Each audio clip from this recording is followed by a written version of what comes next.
Nakabidyo na yan. So yan mga lods, mayroon na naman akong isi-share sa inyo mga lods.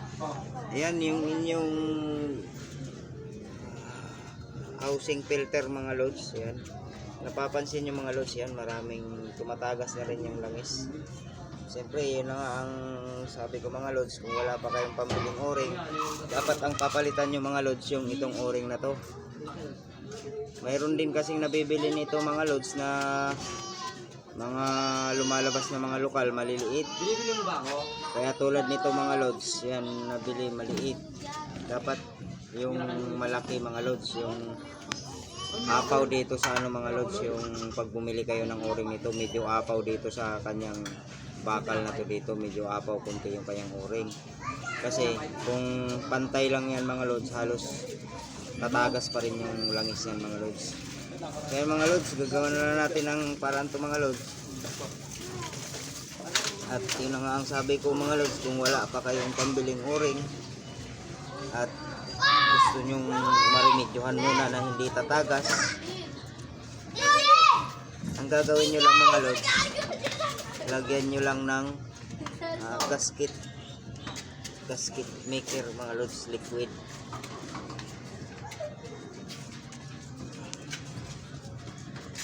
Punasan mo natin mga lods kay ano, tagas na yung langis. Kasi pag hindi natin nagawa ng paraan yan mga lods, at nakalimutan natin mag-check sa ating makina, baka maubusan ng, baka umingay yung ating makina pag naubusan ng langis. Kaya habang konti pa lang na makikita nyo may tagas ang makina, gawan nyo kagad ng paraan. Para sa akin lang yan mga lods, yung stylong ganyan mga lods. Kasi mahirap maubusan ang makina natin ng langis. Kasi pag naubusan, kakatok yan mga lods.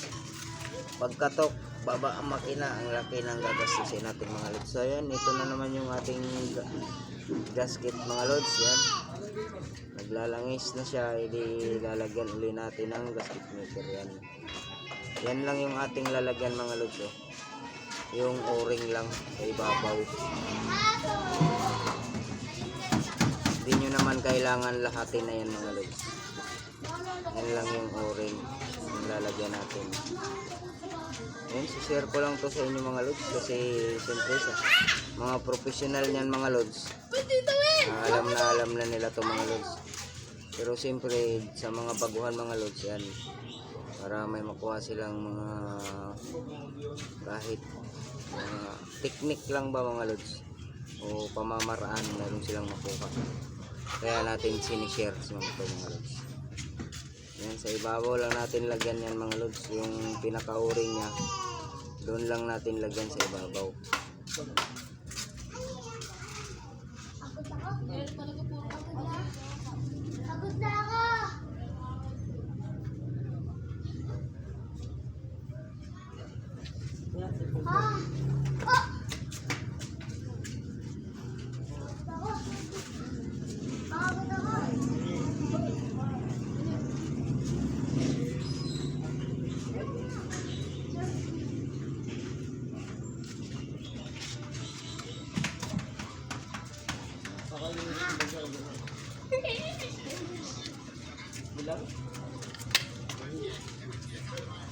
Tulog.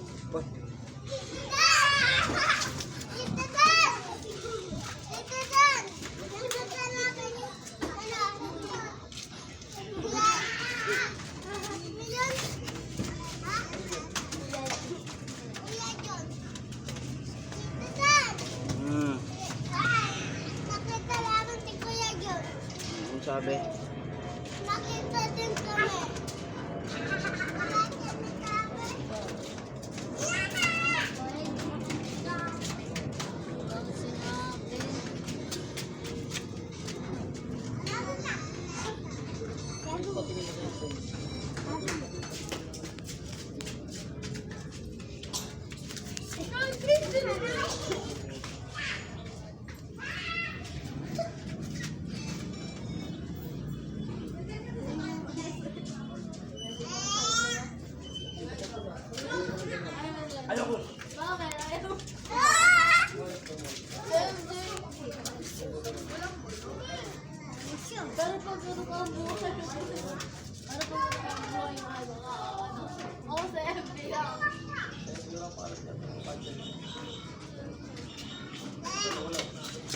Kaya na kuya! Kaya na!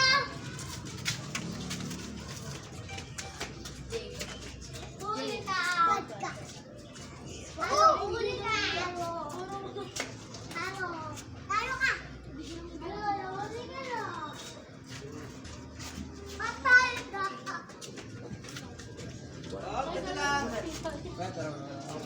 Alam sa iyo. Ako ang tuto. Wala mo si...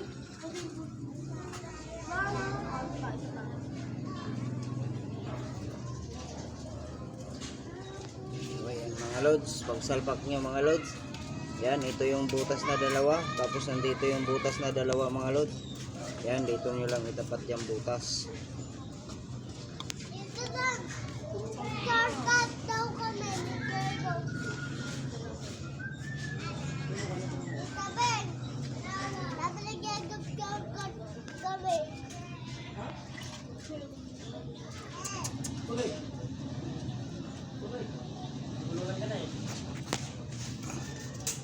So ayan mga lods, yan lang yung isi-share ko muna sa inyo mga lods.